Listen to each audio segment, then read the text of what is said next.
이튿날 요한이 예수께서 자기에게 나오심을 보고 이르되 보라 세상 죄를 지고 가는 하나님의 어린 양이로다. 내가 전에 말하기를 내 뒤에 오는 사람이 있는데 나보다 앞선 것은 그가 나보다 먼저 계심이라 한 것이 이 사람을 가리킴이라. 나도 그를 알지 못하였으나 내가 와서 물로 집례를 베푸는 것은 그를 이스라엘에 나타내려 함이라 하니라. 요한이 또 증언하여 이르되 내가 봄에 성령이 비둘기같이 하늘로부터 내려와서 그의 위에 머물렀더라. 나도 그를 알지 못하였으나 나를 보내어 물로 침례를 베풀라 하신 그이가 나에게 말씀하시되 성령이 내려서 누구 위에든지 머무는 것을 보거든 그가 곧 성령으로 침례를 베푸는 이인 줄 알라 하셨기에 내가 보고 그가 하나님의 아들이심을 증언하였노라 하니라. 아멘. 자, 오늘도 예수 그리스도에 대한 말씀 네 번째 말씀 나누려고 합니다.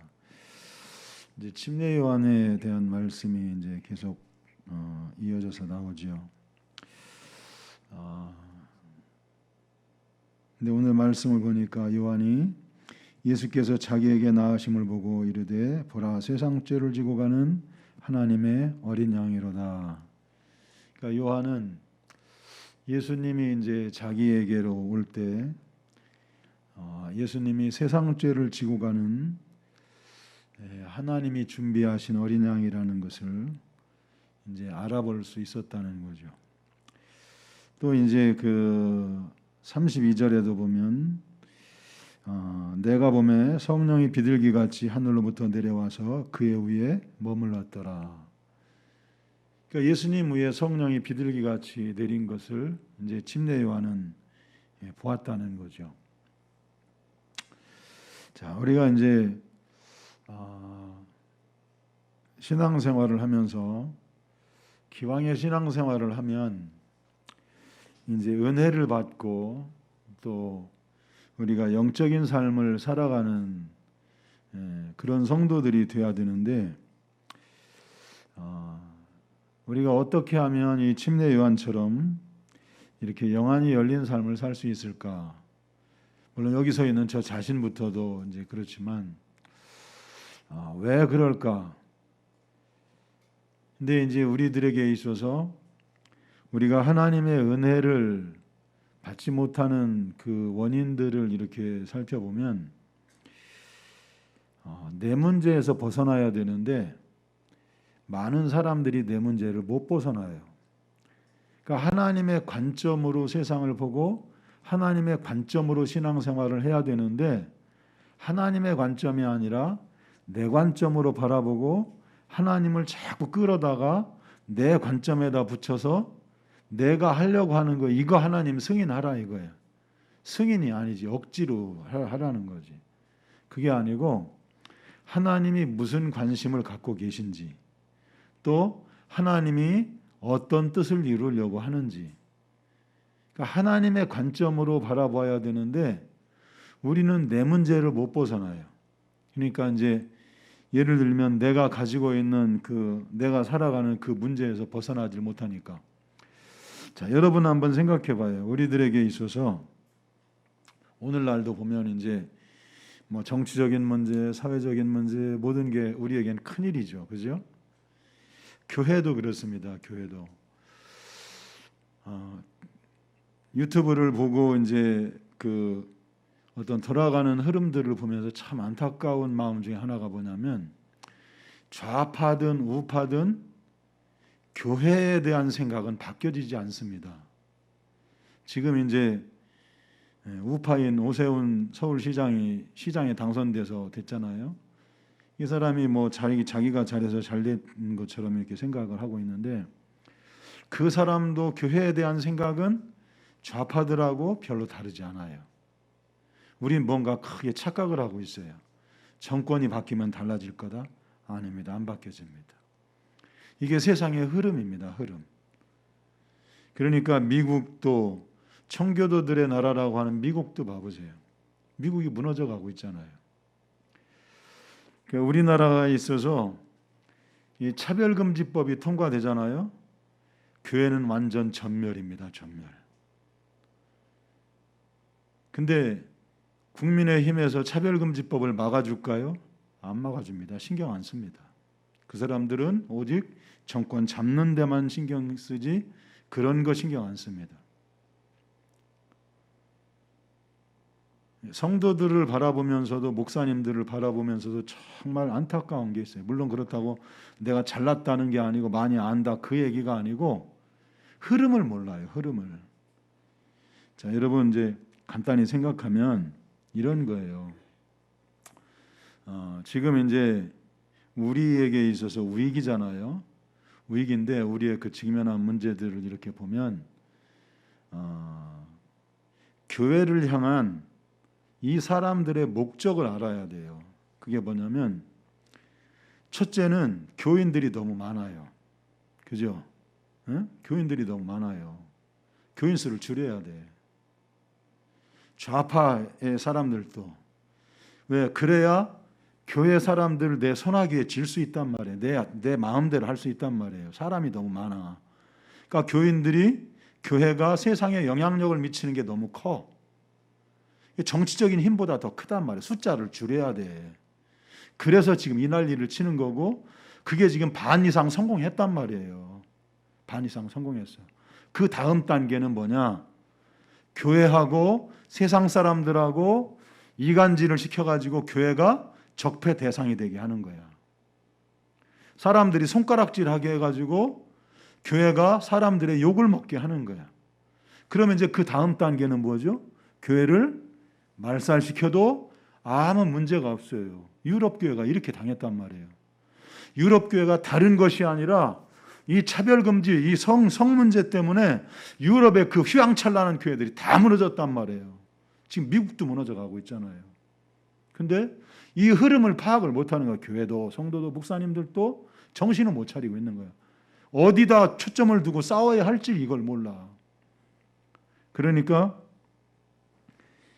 지금 이제 그 정권을 교체해야 된다는 그런 국민들의 어떤 그런 이제 열망이 있잖아요. 정권은 교체되겠죠. 그럼 교회가 크게 달라질까? 크게 달라지지 않습니다. 달라질 수 있는 길이 있죠. 그건 뭐냐면 정말 하나님을 경외하는 사람이 대통령이 돼야 돼요. 하나님을 두려워하는 사람이. 근데 그런 사람들은 지금 국민들한테 인기가 별로 없어요. 물론 하나님이 키우시겠죠.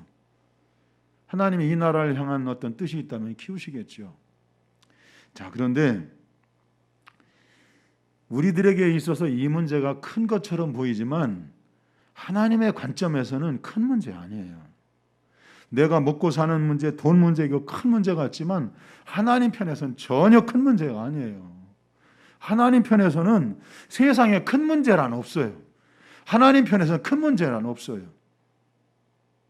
예를 들어서 저 중국과 북한이 무너진다고 생각을 해봐요. 그럼 이게 큰 문제일까요? 하나님 편에서는 전혀 큰 문제가 아니에요. 하나님 편에서는 큰 문제는 없어요. 하나님 편에서는. 이 우주 만물을 지으시고 이 우주 만물을 이끌어 가시는 그분에게 우리가 생각하는 이 머리를 가지고 큰 문제가 있겠어요? 큰 문제 없어요. 아무런 문제가 없어요. 우리들에게 크게 느껴질 뿐이지. 나에게 크게 느껴질 뿐이지. 자, 그런데 우리들에게 있어서 우리가 은혜를 받고 하나님을 향한, 그러니까 하나님께로부터 우리가 은혜를 받고 살아갈 수 있는 비결은 뭐냐면 하나님의 관점을 가지고 세상을 바라보는 거예요. 우리가 이제 가지고 있는 그 생각들이나 그 문제들이 내 관점이 아니라 하나님의 관점으로 바라봐야 돼요. 자, 그래서 오늘 우리가 이 본문 속에서 이렇게 나오는 이 침례 요한을 보면 침례 요한은 물론 뱃속에서부터 구별된 사람이고 뱃속에서부터 성령 충만한 사람이에요. 나실인이에요. 나실인. 나실인이라고 하는 것은 거룩하게 구별되었다는 거죠. 그래서 죽은 시체도 곤충의 시체조차도 몸에 닿지 않게 살아가는 아주 구별된 삶을 산 사람이라는 거죠. 자, 물론 이제 하나님께서 주신 그 사명을 감당하려고 이제 하나님이 그러셨겠지만 예수님이 걸어오는 것을 보고 하나님이 준비하신 어린 양이라는 걸 한눈에 알아볼 수 있었고 예수님 위에 성령이 임재해 계신 것을 침례 요한은 한눈에 알아볼 수 있었어요. 자, 그것처럼 우리가 신앙생활을 한다면, 어차피 신앙생활을 한다면 우리도 그렇게 영적인 삶을 살아갈 수 있다면 얼마나 좋을까 하는 거죠. 할렐루야. 자, 그런데 여기 서 있는 저도, 여러분도 내 관점을 벗어나질 못해요. 저도 오직 가지고 있는 문제의 그 관점은 뭐냐면 내 성도들이 평안하길 원하고 내 성도들이 변화되길 원하는 것밖에 없어요. 자, 기왕이면 우리가 예수를 믿으려면 하나님을 크게 믿자는 거죠. 내가 살아가는 삶은 비록 가난할지 몰라도, 내가 살아가는 이 동네는 작은 시골일지 몰라도 내가 믿는 하나님은 크신 하나님이라는 거죠. 내가 믿는 하나님은 세계 만물을 이끌어 가시는 하나님이라는 거죠. 할렐루야. 할렐루야.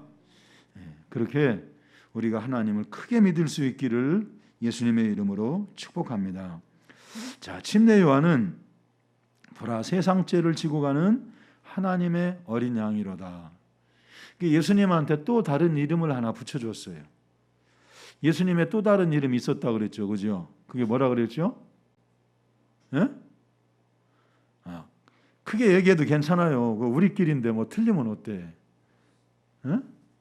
하나님이 우리와 함께 계신다. 임마누엘이에요, 임마누엘. 이게 예수님의 또 다른 이름이에요. 침례 요한이 예수님에게 붙여준 이름은 하나님의 어린 양. 자, 그러면 하나님의 어린 양이라는 뜻이 뭘까? 여기엔 몇 가지 의미가 있어요. 자, 첫 번째는 예수님을 보고 하나님의 어린 양이라고 하는 것은 유월절 어린 양의 원형이에요, 원형. 자, 유월절의 원형을 알죠, 그죠? 이스라엘 백성들이 애굽에서 출애굽을 할 때 애굽에 10가지 기적을 일으키셨어요. 그래서 맨 마지막에 이제 생명 있는 것 중에 처음 난 건 다 죽였어요. 근데 이스라엘 백성들이 있는 곳에는 죽지 않았어요. 그런데 이스라엘 백성들이 있는 곳에는 죽지 않은 이유가 뭐냐면 1년 된 어린 양 순놈을 잡아서 그 피를 문 인방과 문 설주에 피를 발랐어요. 그래서 그 피를 보고 죽음의 사자가 넘어갔다 그랬어요. 6월 패스오버 넘어갔단 말이죠. 자, 그런데 물론 이건 이제 뭐 구원받는 데는 아무리 지장 없어요. 구원받는 데는 아무 지장이 없는데 그때 이제 죽음의 사자가 이제 넘어갔다고 그랬잖아요. 그죠? 그럼 이 죽음의 사자가 뭘까요? 예? 그 여호수아가 이제 길에서 만난 칼을 뺀 천사일까요? 죽음의 천사, 사람들을 막 죽이러 다니는 그 천사일까요? 이게 뭘까요? 예? 성경에 답이 있어요. 성경에 이 얘기를 그게 뭔지를 정확하게 얘기해 주는 부분이 있어요. 선지서를 보면 호세아서인가요? 거기에 보면 전염병이에요. 전염병이 돌았는데 여러분 한번 생각해 봐요. 전염병이 막 지금도 전염병이잖아요. 전염병이 돌았는데 아니 어떻게 장자만을 죽이냐고요. 처음 태어난 것만 죽이냐고요. 이건 뭘 말하고 있는 거죠? 이게 하나님께로부터 왔다는 거죠. 하나님이 하시는 일이라는 거죠. 할렐루야. 할렐루야. 그래서 그 전염병 속에서 처음 난 걸 다 죽일 때 이스라엘 사람들이 사는 곳에는 그 유월절 어린 양의 피 때문에 아무도 죽지 않았어요. 그죠? 그러니까 그 유월절의 그 어린 양의 그 원형, 그 어린 양이 누구를 가리키는 거냐면 바로 예수님을 가리키고 있었다는 거죠. 할렐루야. 근데 실제로 우리가 예수님을 믿는 것은 예수님이 십자가에서 흘리신 그 피를 보고 믿는 자마다 어떻게 되죠? 죄가 사함을 받죠. 죄가 사함을 받으면 어떻게 되죠? 나를 지배하고 있던 사탄 마귀가 자기 합법적인 그 권한을 내려놓아야 되죠. 주인이 바뀌었단 말이에요. 이제 하나님이 나의 주인이 되는, 그래서 내가 하나님의 종이 되고 하나님의 자녀가 되고 의의 도구가 되어서 하나님 나라를 위해서 쓰임 받는 거예요. 할렐루야. 여기서는 이제 더 나아가서 예수님을 믿는 사람들마다 성령으로 침례를 준다고 여기 이제 우리 본문 속에 이제 나오는데 이걸 다 풀기에는 시간이 너무 많이 이제 소요될 것 같은데 성령으로 침례를 준다는 거예요. 성령을 주신다는 거예요. 자, 그래서 예수님을 가리켜서 하나님의 어린 양이라고 하는 유월절 어린 양의 원형이라는 거죠. 요한복음 6장 53절에서 56절에도 예수님이 이 사실을 그렇게 말씀을 해요. 예수께서 이르시되 내가 진실로 진실로 너희에게 이르노니 인자의 살을 먹지 아니하고 인자의 피를 마시지 아니하면 너희 속에 생명이 없느니라. 내 살을 먹고 내 피를 마시는 자는 영생을 가졌고 마지막 날에 내가 그를 다시 살리리니 내 살은 참된 양식이요 내 피는 참된 음료로다. 내 살을 먹고 내 피를 마시는 자는 내 안에 거하고 나도 그의 안에 거하나니. 그러니까 예수님의 그 십자가에서 찢기신 그 살과 예수님께서 흘리신 그 피를 먹고 마시지 않으면 아무런 생명이 없다는 거예요. 생명이 없다는 말은 자기 죄로 심판받아 지옥 갈 사람이라는 거예요. 무슨 말인지 이해가 되죠? 그러니까 예수님의 그 피를 보고 믿는 사람들마다 그 죽음의 그 전염병이 넘어갔던 것처럼 죄의 그 심판이 넘어가는 거예요. 할렐루야. 더 자세히 말하면 하나님의 진노와 하나님께서 죄를 짓는 자들에게 쏟아붓는 하나님의 분노가 넘어가는 거예요. 할렐루야. 예수님의 그 피를 의지할 수밖에 없는 것은 뭐냐면 우리가 심판받지 않고 하나님의 진노와 하나님의 그 분노로 우리가 영원한 형벌을 받지 않으려고 우리는 예수님의 피를 날마다 매 순간순간 의지하고 붙들고 그것이 그 피가 나에게 유용하도록 그런 제사를 매일 매 순간순간 드려야 된다는 거죠. 그것이 저와 여러분이 예수님의 피의 공로를 들고 기도하는 회개의 기도예요. 그것이 예배예요, 예배. 할렐루야. 자, 그래서 유월절 어린 양의 원형이라고 하는 것을 그렇게 말씀하고 있고 두 번째로는 하나님께서 준비하신 양이라는 거예요. 자, 우리가 이제 그 구약을 배울 때 자, 희생 제사를 드릴 때 제물은 누가 준비해요? 예? 다 졸리죠. 가볍게 설교를 해야지. 자, 제물을 준비하는 건 누가 준비를 해야 되죠? 자기가 해야 되죠. 그죠? 죄를 지은 자기가. 그래서 우리가 이제 유미가 이제 구약을 공부해 가지고 이제 제대로 이제 그래 좀 아는 것 같아요. 그죠? 제물을 준비하는 건 죄를 지은 사람이 준비를 해요. 죽이는 건 누가 죽일까요? 그 제물을 죽이는 건 누가 죽일까요? 제사장이 죽일까요? 아니면 또 따로 죽이는 사람이 있을까요? 누가 죽여요? 본인이 죽여야 돼요. 죄를 지은 사람이. 그 여러분 여기 여자들이 대부분이니까 여자들은 그거 죽일 수 있어요, 없어요? 징그러워서 못하죠, 그죠? 여러분 한번 생각해봐요. 칼로 막 이 목 있는 데를 이렇게 가르쳐는 주겠죠. 찔러가지고 그걸 딱 따버리면 이게 동맥이란 말이에요, 그죠? 막 피가 막 솟구쳐 나오잖아요. 콱콱콱 솟구쳐 나오죠. 그러면서 막 그 짐승이 막 비틀비틀하고 이제 폭 주저앉고 하잖아요, 그죠? 그걸 바라보면서 사람들이 무엇을 생각할까요? 아, 죄가 무섭구나. 죄를 짓지 말아야 되겠구나. 하나님이 거룩하시구나 하는 것들을 생각하겠죠. 그죠? 자, 그래서 죄를 지은 건 인간이 죄를 지었고 하나님을 떠나서 하나님을 반역한 것은 인간이 하나님을 반역했는데 제물을 준비하려면 사람이 그 죄인인 그 피조물이 제물을 준비해야 되는데 죄를 지은 적이 한 번도 없는 하나님이 제물을 준비하신 것이 하나님이 준비하신 어린 양이라는 거예요. 할렐루야. 자, 이건 뭘 말하고 있을까요? 하나님이 뭐가 되셨다는 거예요? 하나님이 죄인이 되셨다는 거예요. 하나님이. 거룩하신 하나님이 죄를 지어본 적이 한 번도 없는 하나님이 죄인이 되셨다는 거예요. 자, 예수님이 육신을 가지고 이 땅에 오셨지요. 그러면서 에베소에는 어떻게 해요? 그 육신의 죄를 정하사. 예수님의 육신의 죄를 정하셨어요. 그리고 그 육신을 위해서 하나님이 준비한 어린 양이 바로 하나님의 아들 예수 그리스도예요. 할렐루야.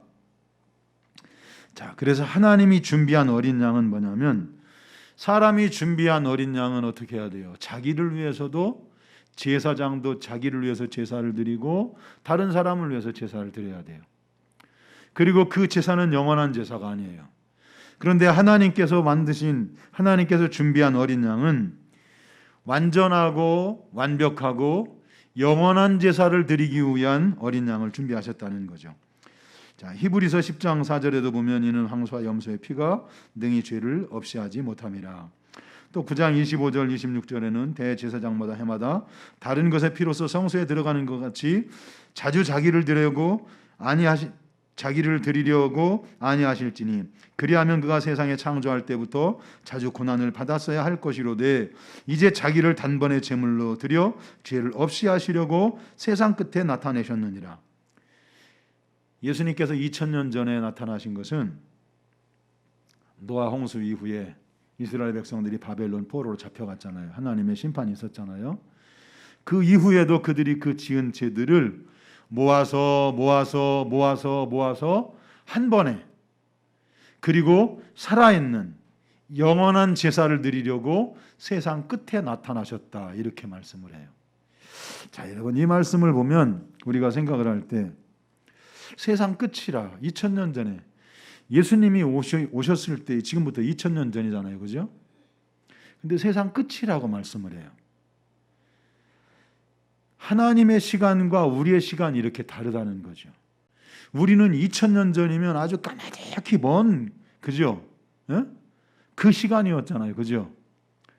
근데 우리는 지금 세상 끝이라고 말하고 있죠. 그죠? 그런데 성경에서 말하고 있는 하나님의 시간은 그때가 세상 끝이었다는 거예요. 인간의 모든 죄들을 모아서 한 번에 해결하시려고 하나님께서 세상 끝에 그때 예수님을 보내셨다는 거죠. 무슨 말인지 이해가 되죠? 하나님의 시간과 우리의 시간이 그렇게 다르다는 것을 알 수 있고, 히브리서 9장 12절에도 염소와 송아지의 피로 하지 아니하고 오직 자기의 피로 영원한 속죄를 이루사 단번에 성소에 들어가셨느니라. 성령으로 잉태되셨고, 성령으로 공생애를 시작하셨고, 성령으로 명하시고, 성령으로 행하시고, 자기 몸을 성령으로 거룩하게 하신 그 몸으로 하나님 앞에 드려지는 영원한 제사를 위한 성령께서 거룩하게 하신 그 제사를 자신의 몸으로 드리셨다는 거죠. 그래서 또 다른 제사를 드릴 필요가 없으니 그렇죠. 그러니까 예수님의 그 십자가의 그 제사는 내가 죄를 짓고 내가 하나님 앞에 회개하는 그 순간에 그 제사는 내 앞에서 드려지고 있는 거예요. 영원토록. 우리가 그 피를 의지하고 바라볼 때마다, 무슨 말인지 이해가 되시죠? 그러니까 예수님의 피는 영원히 유효한 거예요. 자, 우리가 예수님의 피를 유효하게 할 수 있는 게 있어요. 그게 뭐냐면 사람들이 싫어하는 회개예요. 회개. 사람들만 싫어하는 게 아니에요. 회개는 제일 싫어하는 게 사탄 마귀가 회개를 싫어해요. 왜 회개하냐 이거죠. 회개를 해야 죄가 끊어져요. 회개를 해야 사탄 마귀가 자기의 권한을 내려놓는 거예요. 더 이상 붙들고 주장할 수가 없는 거예요. 그래서 우리는 끊임없이 회개를 해야 되는 거예요. 왜?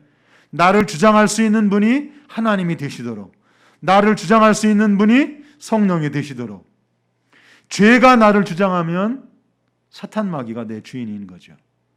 그래서 사탄 마귀가 주인이 되길 원하는 사람들은 회개를 싫어해요. 왜 회개를 자꾸 하라고 하냐 이거죠. 그 방법밖에는 그 어떤 인간이라도, 그 어떤 위치에 있는 사람이라 할지라도 그것밖에는 하나님과 가까워질 수 있는 비결이 없어요. 하나님과 화목해질 수 있는 방법이 없어요. 자, 그래서 하나님이 준비하신 어린 양은 완전하고 완벽하게 영원토록 단번에 드려진 제사예요. 그래서 그 제사가 오늘도 유효하기에 우리는 지금 예수 그리스도의 그 십자가의 그 공로를 의지해서 예배드리는 거예요. 자, 여러분, 자, 이렇게 생각을 해봐요. 지금 여러분들이 앉아서 예배를 드리고 있잖아요. 여러분들이 앉아서 예배를 드리고 있는데 여러분들의 그 마음속에 지금 예수 그리스도의 그 공로를 의지해서 드리는 예배가 아니면 여러분들이 드리는 이 예배는 하나님이 받으시는 예배가 아닙니다. 하나님이 절대로 안 받으세요. 받을 수가 없어요. 왜? 예수 그리스도의 의가 없이는 그 누구도 하나님의 그 거룩하심 앞에, 하나님의 그 거룩하신 성령 앞에 나갈 수 있는 사람이 없어요. 아무도 없어요.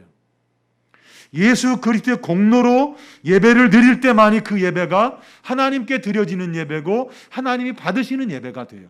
할렐루야, 할렐루야.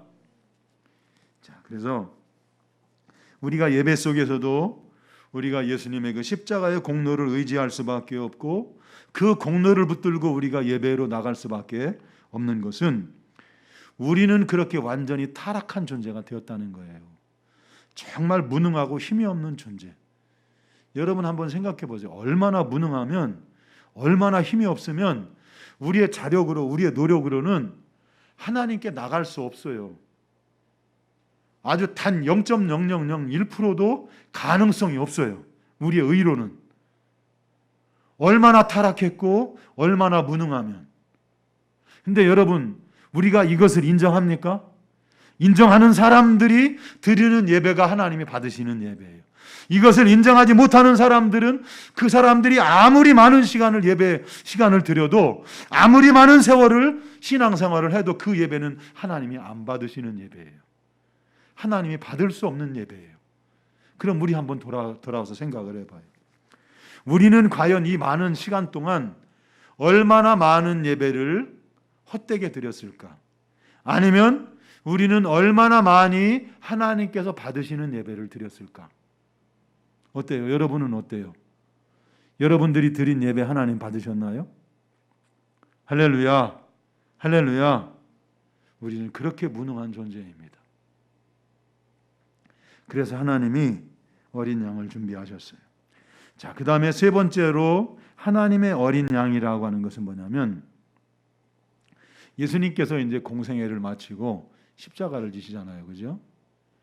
그 당시에 이스라엘 백성들이, 자기 백성들이, 그러니까 자기의 주인이, 자기의 왕이 이 땅에 찾아오셨지만 자기 주인을 알아보지 못하고 이사야 선지자를 통해서도 말하고 예레미야 선지자를 통해서도 말하잖아요. 말과 손은 자기의 주인을 알건만은 이 백성은 자기의 주인을 알지 못한다. 그러니까 예수 그리스도가 이 땅에 메시아로 그리스도로 자신들의 죄를 짊어지려고 이 땅에 오셨지만 아무도 그를 알아보지 못하고 거절했어요. 거절만 했어요? 돌을 던져 죽이려고 했어요. 사람 중에 가장 극악한 죄를 지은 그런 죄를 뒤집어 씌워서 아주 가장 처참한 그런 그 형벌을 그 하나님에게, 자신들의 왕에게 행했어요. 하나님의 어린 양이라고 하는 건 택하신 자기 백성들이 지은 죄를 짊어지고 죽으셔야 하는, 예수님이 그 공생애를 마치고 십자가를 지시는 것은 그 당시에 자기 백성들의 죄를 위한 것도 있었다는 거예요. 그 백성들의 죄를 짊어지고 죽을 하나님의 어린 양이었다는 거죠. 할렐루야. 자, 여러분, 이처럼 하나님의 어린 양 되신 그 예수님이 십자가에서 피를 흘리고 죽으심으로 말미암아서 우리가 하나님과 우리 사이에는 죄를 한 번도 지은 적이 없는 것처럼 하나님은 우리를 상대해 주세요. 할렐루야. 우리는 예를 들어서 내가 무슨 죄를 짓고 그럼 막 물론 그 애통하는 마음이나 그 슬픈 마음이나 아니면 죄에 대한 어떤 그런 마음들이 있어야 되겠지만 하나님이 우리를 대화하실 때는 어린 양 되신 예수님이 십자가에 죽으셨기 때문에 그 예수님의 그 십자가의 공로를 인정하는 사람들마다 죄를 한 번도 지은 적이 없는 것처럼 우리를 상대해 주신다고요. 할렐루야. 할렐루야. 자, 여러분, 우리는 생각할 때 세상에서 돈을 많이 버는 것만을 축복이라고 생각해요. 하나님이 우리에게 주신 한없는 영적인 축복들이 너무너무 많은데 그런 거는 우리는 전혀 귀에 들어오지 않고 돈을 많이 버는 거, 잘 되는 거, 잘 풀리는 거, 이제 우리 이제 유미도 이제 진로가 걱정이죠, 그죠? 그죠? 진로가 걱정이죠. 또 이제 고3 우리 진아지수도 이제 어느 대학을 가야 될지 걱정이고, 그죠? 사람들마다 다 자기 진로가 걱정이고 자기 앞날이 걱정이야. 그죠? 자, 그런데 우리에게 주신 영적인 축복은 우리가 생각하는 육신적인 축복보다 훨씬 더 크고 훨씬 더 무한한 것인데 우리는 이걸 크다고 생각을 안 하는 거예요. 사람들은 생각할 때 돈 많이 벌고 잘 되면 저 사람 복 받았다 이래요. 이게 참 얼마나 안타깝겠어요. 그죠? 그 사람의 영혼이 잘 돼서 그 사람이 정말 하나님의 사람으로 신앙생활을 잘하고 정말 하나님 중심으로 살아가고 매사에 하나님과 동행하는 삶을 보면 그 사람이 잘 살든지 못 살든지 그런 것과는 상관없이 그 사람이 많이 배웠는지 적게 배웠는지 그것과는 상관없이 이 사람은 정말 복받은 사람이다. 이 사람은 정말 하나님의 축복받은 사람이다. 우리가 이렇게 생각해야 맞는 거죠. 할렐루야. 할렐루야. 이게 우리가 생각하는 축복이 되어야 된단 말이에요. 할렐루야.